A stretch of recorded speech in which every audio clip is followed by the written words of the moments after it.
안녕하십니까. 저는 네이버 블로그 불교 생활불교 블로그의 건수성근입니다. 오늘 호법조계종을 창종하신 자원종경님을 모시고 또한 입종하시는 신입 성년님들의 수행에 관하여 말씀드리려고 합니다. 그리고 우리는 흔히 중생이라고 합니다. 그런데 금강경에 보면은 부처님께서 수고리보살에게 야 중생이라 하지 마라. 중생이란 뭐냐?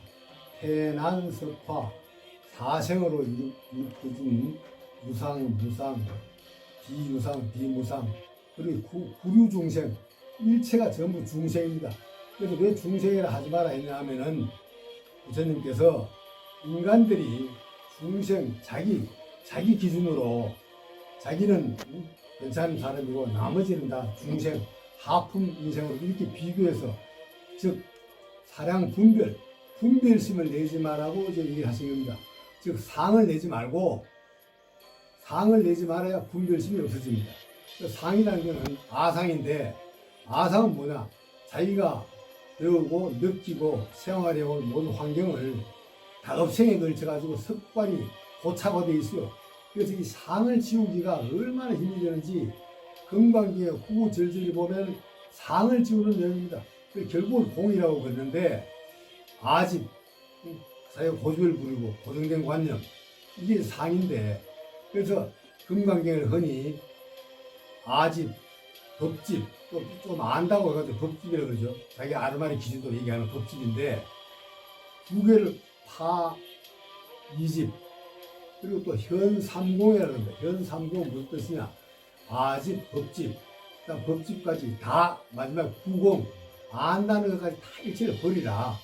그래서 그런 면에서 비로소 청정심이 유지됩니다. 그래서 금강경에는 보살은 응여시생 청정심, 불응주 색생심, 불응주 성량 미초법 생심, 응무소주 이생기심 이 구절이 대단합니다.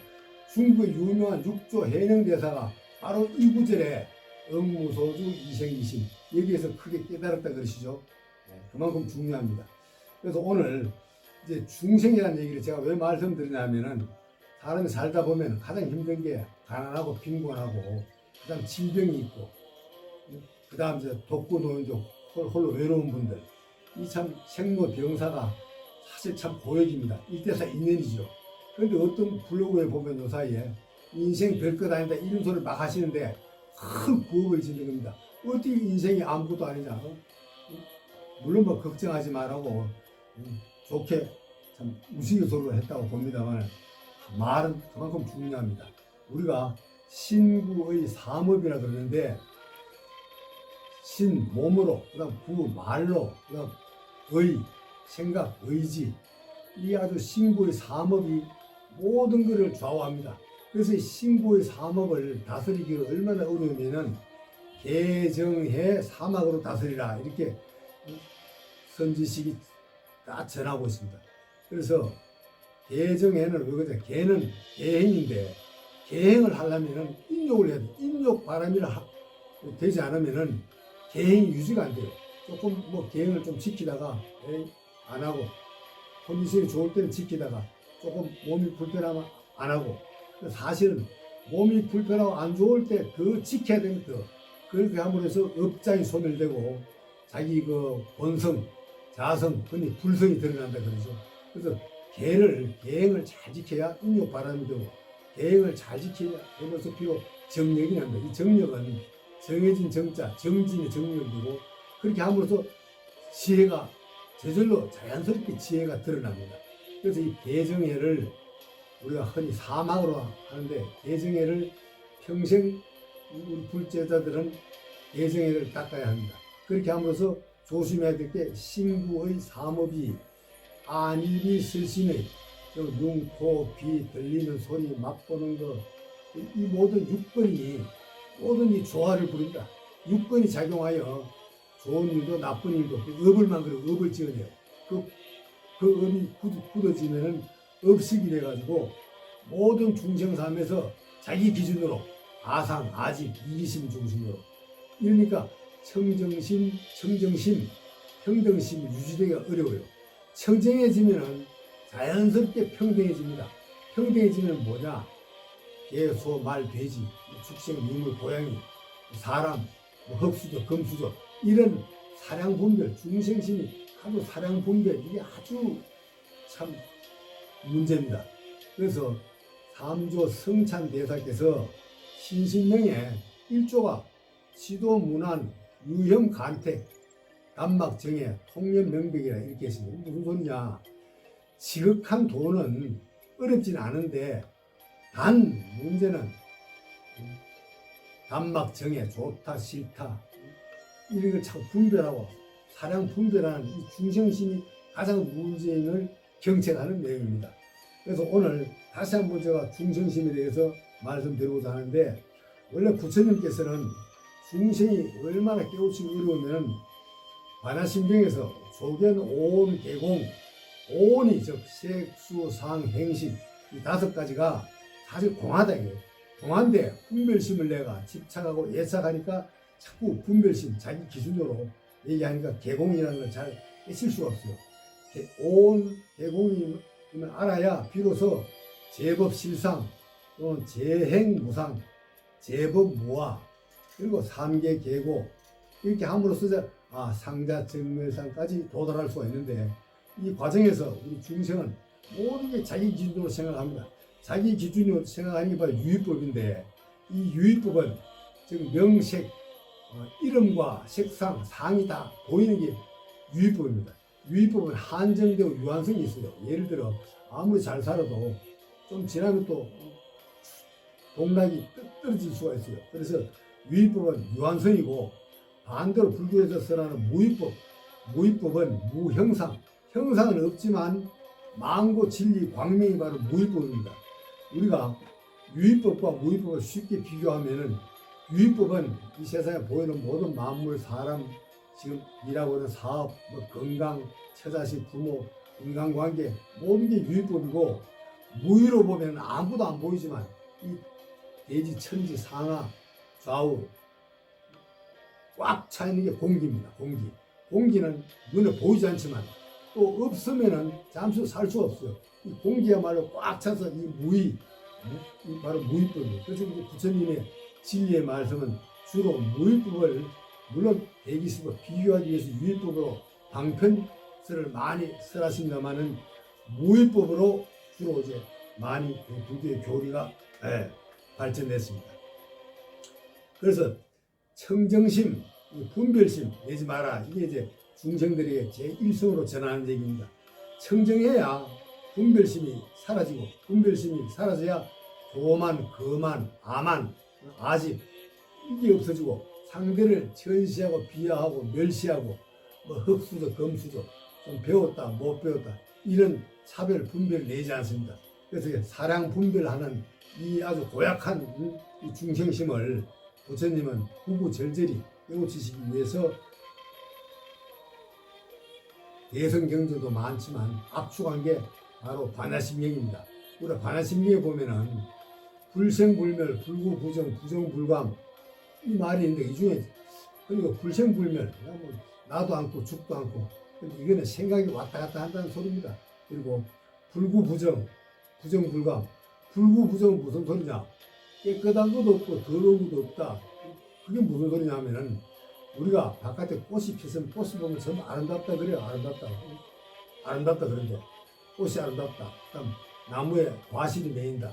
그다음 벼가 익으면 우리가 먹을 수 있는 식량이 된다.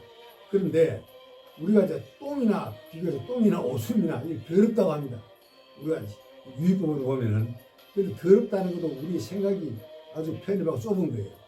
그런데 똥과 오줌이 더럽다 하지만 그게 우리가 버리는 게 아니라 비료로 하면은 똥, 오줌이 비료가 돼가지고 식물도 또 나무도 꽃도 서도 아름답게 성장합니다. 근데 어떻게 더럽다, 깨끗하다, 좋다, 싫다 분별합니다. 그래서 그걸 불구부정이라 그래요. 깨끗한 것도 아니고 더러운 것도 아니다. 본다요, 본다. 윤회한다, 윤회.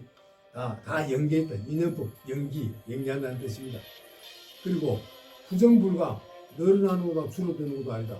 어떻게 그렇게 얘기하느냐. 유의법으로 생각하면은 부정불감, 증가하는 거, 감소하는 거, 이 비교가 분명히 되는데, 무의법으로 봤을 때는 부정불감입니다. 간단한 예로 비가 많이 옵니다. 비가 또는 각종 천지에 시냇물, 강물이 다 모여가 결국 어디로 갑니까? 바다로 들어 바다. 그 바닷물 넘칩니까? 안 넘쳐요. 비가 많이 와도 넘치지 않습니다. 물론 뭐 해일이 일어나고 태풍이 불고 특수한 경우에는 가끔 약간 바닷물 수위가 변환이 있어도 크게 넘치지 않습니다. 그래서 우리가 넓게 우리 아르마리 기준으로 속 좁게 생각하시지 말고 유의법을 항상 무의법으로 관조해서 비교해보는 그런 공부를 하셔야 되고, 내 생각을 아상에서 벗어나야, 아상에서 벗어나야 인과를 알게 돼. 인연법도 알게 돼, 연기법도 알 수가 있고. 그래서 아상을 잘 벗어나야 인과를 벗어나야 인과 또 원인을 또 알아야. 인과는 뭐냐? 조건이 있으면 결과가 있다. 좋은 종자를 심으면 좋은 열매가 열린다. 나쁜 종자를 심으면 나쁜 열매가 맺히는 게 아니라 나쁜 열매가 죽습니다. 제 블로그의 명칭 건수성근입니다. 건면하게 수행해야 좋은 뿌리가, 좋은 종자를 심어야 이룩된다는 뜻입니다. 그래서 이와 같이 복해상수, 복과 지혜를 잘 비교해서 복이 우선이고 뭐 해가 우선, 그게 아니라 복과 해는 동시에 같이 동시다발적으로 닦아야 된다 그럽니다. 그런데 우리 중생이 흔히 야 그 불교고 말이야 뭐 무위법 하지만 어떻게 뭐 환화 현상이다, 여몽환포영, 아무것도 뭐 꿈이고 말이야, 물거품이고 흑끄다 이렇게 얘기하시는데, 그건 유의법으로 봤을 때 그런 것이고, 무의법으로 봤을 때는 온계공 제법실상 재행무상 제법무화. 재행이 무상합니다. 음소유상 계시허망 약견재상 비상 적견열애. 금강경 4국의 중에 1사국이 가장 유명합니다. 음소유상, 세상에 살고 있는 유의법으로 사는 중생의 세간살이가 생존 본능에 허울리다 보니까 상이 안 끄달려 갈 수 없어요. 그리고 재색 신명수, 이 오욕 칠정에도 끄달려 갈 수밖에 없는데, 그런데 문제는 그렇더라도 마음자리의 본심에서는 재행무상, 즉 음소유상 계시허망 약견 재상 비상 적견열애, 재상이 비상이다, 적견열애다. 그리고 또한 야기색계나 이염성 부와 시인행사도 불능견열애. 야기색계나 무슨 뜻이냐? 너무 몸에 끄달려 보지 마라. 야기색계. 그 다음 이염성 부와 좋은 말소리에, 비단 같은 말소리에 현혹되지 마라. 그렇게 함으로 참 사된도에 말리는 사된도, 사기 또는 사기술 또는 뭐 이교도, 외도라 그러죠. 좀 이상한 거 종교가 말이야 사람을 막 사대기 이끌어 말로. 그래서 이게 바로 야기색계나 이음성 구화예요. 시인 행사도 불능견열애. 불능견열애는 부처를 볼 수 없다. 이것은 바로 자기 자신이 미혹된다는 소리입니다. 이걸 반드시 주의해라, 조심해라, 이런 뜻으로 쓰라는 것입니다. 그래서 우리 중생심은 이렇게 이 홍진 오탁 악세에서 참 처형되기가 쉬워가지고 바로 자기를 바로 지키기가 참 어렵습니다. 그래서 부처님께서도 항상 법등명, 자등명 하라고 참 진리의 말씀 드려주셨고, 또 관아신경 260여자의 모든 진리가 다 쓰여져 있습니다. 이 내용을 깊이 있게 잘 하시면 참 좋고, 일상생활에서 우리가 불교에 많은 경전이 있습니다만은 저는 한 40년을 매일 천수경을 빠뜨리지 않고 합니다. 천수경이 가장 중요하다고 봅니다. 천수경에는 모든 마음자리, 그 다음 참회, 그 다음 뭐 팔부, 신중, 모든 것을 도와주는 이런 내용도 있고, 그 다음 사홍서원, 가장 천수경에서 눈물 나는 경전이 마지막에 사홍서원입니다. 사홍서원을 내가 바람을 해서 보살행이 실천되고 너나 후분 없이 다 함께 대공성불도 하실 수가 있습니다. 오늘 첫 강의로 간단히 이것으로 마치겠습니다. 대단히 감사합니다. 다음 시간에 뵙겠습니다.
바깥에 또 베트남들은 좋은 거 있어요. 바깥에.